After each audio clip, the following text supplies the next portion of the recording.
Alors, je pense que ce qui intéresse aujourd'hui beaucoup de personnes, c'est le rendement locatif que ça va apporter.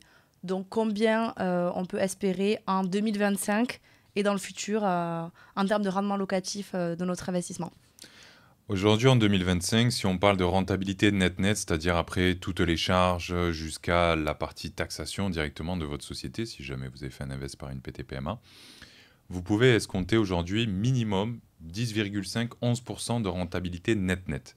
Quand je dis minimum, puisque ça dépendra donc des secteurs, que ça soit peut-être soit Ubud, Canggu ou Uluwatu, qui sont principalement les trois zones, les trois areas où on fait l'investissement.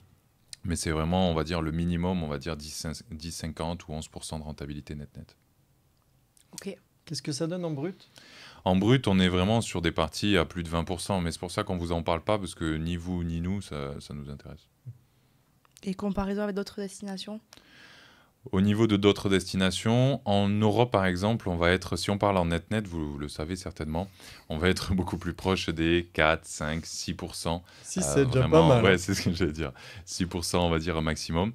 D'autres destinations, mais avec des conditions, on va dire, d'achat, etc., un petit peu différentes, comme la Thaïlande, les Philippines, le Vietnam aussi, sont plutôt proches, voilà, de 6-7% de manière générale. Donc c'est pour ça aujourd'hui, en rentabilité net-net, de toute façon, c'est très simple. Bali, aujourd'hui, c'est la destination numéro 1. C'est clair.